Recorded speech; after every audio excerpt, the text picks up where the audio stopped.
السلام عليكم غزالاتي، لاباس عليكم؟ اموركم هانيه؟ اليوم انا جيت فرحانه لاني وليت كنتواجد معكم في المعازه ديالكم. يا ربي نكون خفيفه عليكم، ما نكونش ثقيله، والمواضيع ديالي تعجبكم وتنال الارضاء ديالكم. اليوم غادي نهضروا على واحد الفيتامين. هاد الفيتامين اللي دار ضجه في مواقع التواصل الاجتماعي. هاد الفيتامين هو لا فيتامين دي. كي كتعرفوا بان هاد لا فيتامين دي من اهم الفيتامينات اللي كيحتاجها الجسم ديالنا، والنقص ديالو كيسبب لنا كثير من الامراض. اليوم غادي نتعرفوا على فين كيتوجد هاد لا فيتامين دي، والاعراض ديال النقص ديالو، وكيفاش نخليوه متوازن في الجسم ديالنا. يلا معايا نوريكم. كي قلنا هذا فيتامين دي، اختي اخي، عمرك ما تسالتي مع راسك كتقول انا باقي صغير وظهر ديالي كيضرني؟ عمرك يا اختي ما تسالتي مع راسك قلتي حنا في فصل الشتاء والزكام كناخذ الدواء ديالو يومين 3 ايام، من بعد عاوتاني كيرجع ليا الزكام، يعني شهر كيجيك 3 المرات 4 المرات. اختي خويا، عمرك ما تسالتي علاش لي خبيس كيتكرر معاك مره؟ اختي عمرك ما تسالتي علاش كتنوضي في الصباح كتلقاي عظامك كلها مدقدقه يعني مكسره؟ او كتقولي علاش كندير ادنى مجهود كنحس بعياء، يعني عندي عياء مستمر، انا ما درت والو، صحتي مزيانه ولكن كنحس بالعياء؟ عمرك ما سالتي كتنطي في الصباح كتقولي علاش اليوم المزاج ديالي ماشي هو هذاك، يعني حاسه براسي ماشي هي هذيك؟ او كتقولي او وقيلا غادي يولي عندي الاكتئاب؟ هاد المجموعه ديال التساؤلات اللي طرحت عليكم دابا انا غنجاوبكم عليها، وغادي تعرفوا علاش كنسبب هاد الشيء بالنقص ديال هاد لا فيتامين دي 3. مهم، غادي نطلقوا المصادر ديال لا فيتامين دي 3. كي كتعرفوا اهم مصدر ديال لا فيتامين دي 3 هو اشعه الشمس، والحمد لله البلاد ديالنا عندنا الشمس حاره، يعني خصنا غير نعودو نتعرضوا ليها. المشكل اللي ولا عندنا حنا مؤخرا وخاصه السيدات، انا كنمشيو للبحر كنديروا ليكران الوجه ديالنا، كنديروا ليكران اليدين ديالنا باش ما نكحالوش. هذا غلط غلط غلط كبير. اصلا الوقت ديال 9 الصباح ل 10 حتى ل 11 راه خصنا نتعرضوا للشمس، ما ديري حتى شي واقي، فهمتي؟ غتخلي الشمس تدخل للوجه ديالك وتعري على يديك ورجليك باش الاشعه الشمس تدخل للعظام ديالك باش تستفدي من هاد الشمس، فهمت؟ والشمس راه كتعطي حتى الجلد ديالنا، راه كتعطيه واحد الجوده مزيانه وكتحسن من الجوده ديال الجلد. هذا من جهه. مهم، هذا قلنا اشعه الشمس. غادي نمشيو نطلقوا الموضوع الثاني. الموضوع الثاني وهو زيت كبد الحوت. زيت كبد الحوت كتعرفوا بانه غني وكيعطينا الطاقه الكميه اللي بغينا من لا فيتامين دي في الذات ديالنا. حنا فاش كنا صغار راه كنا الزيت ديال كبد الحوت كنا كناكلوه بزاف. مؤخرا دابا ولا كيتباع على شكل حبوب، ولكن راه ما كيتعطاوش ليه الناس بزاف. يعني الله يخليكم اكثر ديال الوليدات الصغار اعطيهم زيت كبد الحوت. هاد لا فيتامين دي 3 كنلقاوه حتى في السردين. كتعرفوا راه السردين عندنا الحمد لله موجود وعلى طول العام، يعني ديريه مشوي، ديريه في الفران، الا ما ديريش يا اختي مقلي، لان مقلي كيمشيو الفوائد ديالو كاملين. كنلقاوه حتى في الثوم، وكنلقاوه حتى في السلمون، حتى البيض حتى البيض الصفر حتى هو كنلقاو فيه نسبه كبيره ديال فيتامين دي 3. وكنلقاوه في دانون، وكنلقاوه في انواع ديال الاجبان، وكنلقاوه حتى في الكبد ديال الابقار، خاصه كبد ديال الابقار. اذا ما عليكم الا تاكلوا هاد العناصر اللي قلت لكم دابا باش تزودوا بلا فيتامين دي. كي قلنا الاعراض ديال نقص فيتامين دي، غادي نهضروا اولا الاطفال. فاش كتشوفي الطفل ديالك النمو ديال العظام ديالو ماشي مزيانه، هذا دليل على نقص فيتامين دي. غادي تقولي لي كيفاش؟ واش الكالسيوم هو اللي كيعطي النمو ديال العظام وانت كتقولي لي لا فيتامين دي 3؟ اي عندك الحق، الكالسيوم هو اللي يعطينا واحد النمو مزيان للعظام، ولكن الا ما كانش معاه لا فيتامين دي 3 هذاك الكالسيوم راه ما كتستافدش منه العظام.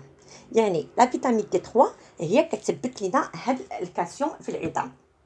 لذا على العيالات الحاملات والمرضعات والاطفال، وحتى السيدات ديال السن الياس، لان في سن الياس نسبه الكالسيوم حتى هي كتقل، لا فيتامين دي كتقل. راه كيخصنا ناكلو الكالسيوم مع لا فيتامين دي باش نتجنبوا الهشاشه ديال العظام، ونتجنبوا الضعف ديال العظام، ونتجنبوا حتى داك الكسور اللي كتكون متكرره. لحقاش فاش كيكون عندنا نقص ديال لا فيتامين دي كنكونوا معرضين بزاف للكسور. تقدري تهرسي في رجليك، تقدري تهرسي في ظهرك، تقدري الله يحفظ زعما النقص ديال الفيتامين دي راه كيسبب لنا مجموعه ديال المشاكل. كتكون عندنا حتى التشنجات العضليه. التشنجات العضليه حتى هي نقص الفيتامين دي، وخاصه فاش كتمشي لاصال وكتلعبي وكتسالي كتحسي بالالم ديال كل الظهر ديالك ورجليك، وهذا كله كتحسي بواحد الالام كثيره. هذا دليل على انك عندك نقص ديال الفيتامين دي. واحد الحاجه اخرى، انا الناس فاش كيكونوا غاديين وكيكبروا كنحس كتشوفي بان الظهر ديالهم غادي وكيتحنى. علاش الظهر ديالهم غادي وكيتحنى؟ نقص ديال فيتامين دي 3 هو السبب في هذا المشكل.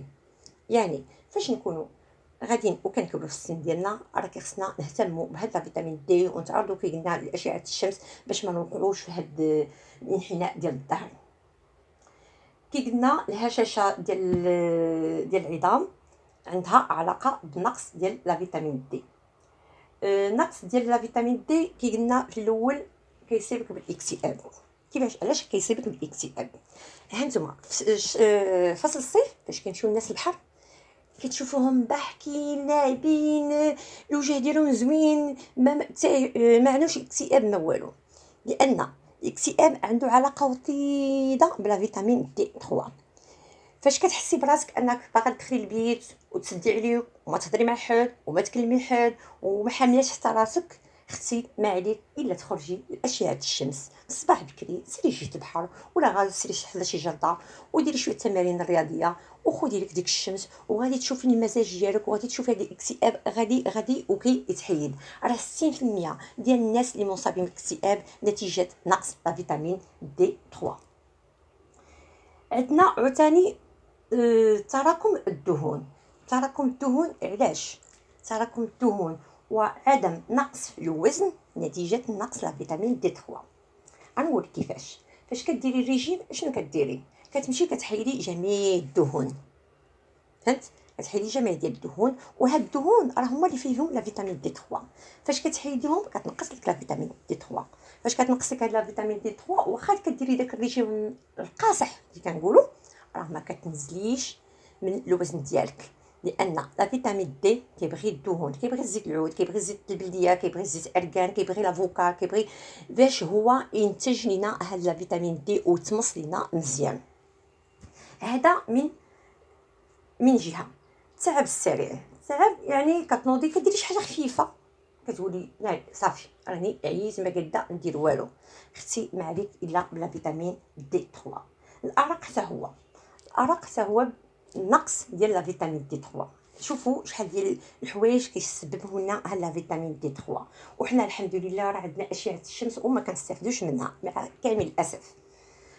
تقلبات المزاج، كتكوني بخير شويه كتقلبي شويه ما عرفتش انا مالي شويه انا هذا، راه اختي راه عندك نقص ديال فيتامين دي 3. الفقدان المناعه. فقدان المناعه فاش كيكون عندك نقص فيتامين دي 3 كتكون عندنا نقص المناعه. داكشي علاش كيكون عندنا اليابس بزاف، كيكون عندنا الزكام بزاف، كتكون عندنا التهابات في الجلد، كيكون عندنا الجروح ما كتبغيش دغيا تجمع لينا. فاش كتكون عندنا شي جرحه وما كتبغيش تبرى لينا كنقولوا راه عندنا السكر، وقيله كتمشي ديري تحليل ديال السكر ما كتلقايش، صافي ما كتمشيش ديري تحليل ديال دي 3. فاش كديري تحليل ديال دي 3 كتلقايه ناقصه عندك، وهي السبب في ان هذيك الجروح ما كتلائمش وما كتجمعش عندنا. هادشي هما الاعراض ديال نقص الفيتامين دي. كنتمنى انني عطيتكم كل ما يكفي على الفيتامين دي. وقبل ما نساليو غادي نقول لكم انني انا كناخذ يا اما هاد الفيتامين دي 3 او هاد لي غوت. انا علاش كيعجبوني هاد لي غوت وما كيعجبونيش لي باري اخرين؟ انا كنهضر هنا على راسي انا، لحقاش فاش كتشربي لي غوت كيكون عندك ديما في الجسم ديالك نسبه ديال لا فيتامين دي اللي كتحتاجيها، ماشي بحال الشوكات اللي كتشربي مره في 15 يوم ولا مره في الشهر ياك. وواحد القضيه اخرى نقولها لكم، انكم فاش كتناولوا لا فيتامين دي الله يرضي عليكم ما تاكلوش بوحدو هكا، تشدي ديك الشوكه ديريها في معلقه وتشربيها، لا، كيخصك تشربي معها معلقه ديال زيت العود، ولا الزيت ديال الكوك، ولا زيت ارغان، مهم باش يتمص. راه لا فيتامين دي الا شربتيه وما خديتيش معاه الدهون راه ما غيتمصش ليكم في الجسم ديالكم. وهادوك الشوكات ديال لا فيتامين دي غادي تشدي البابه ديال الخبز، وغادي تشدي هذيك الشوكه وغادي تخويها في ديك البابه وغادي تاكليها، وغادي تكوني موجده طبيسيل في زيت العود ولا زيت الركان ولا الزبده بلديه ولا الزيت ولا الزبده ديال الكوك اللي بغيتي. حتى الزبده ديال الكوك راه خطيره وزوينه زوينه بزاف.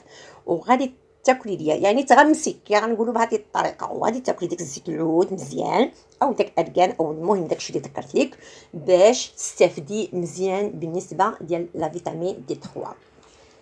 مهم الحلقه ديال اليوم رسالات كي كنقول لكم سيروا الله يرضي عليكم ديروا تحليله ديال الفيتامين دي باش تجنبوا هذه المشاكل كامله اللي قلنا دابا، لان هذه المشاكل اللي قلت دابا راه تقريبا النص ديال المغرب كيتشكى منها. خرجوا تعرضوا لاشعه الشمس الله يخليكم، ما قديتوش كملوا ديروا هذه المكملات الغذائيه، ما قديتوش عاونوا بالادويه، مهم هم راه عندكم الحلول وكل شيء كيبقى بين يديكم. كنتمنى هذا الفيديو يعجبكم، الى اللقاء، ونتمنى نكون خفيفه عليكم، وكنشكركم بزاف على كل اللي اشترك معايا وكل اللي غادي يشترك معايا، وكنقول لكم السلام عليكم.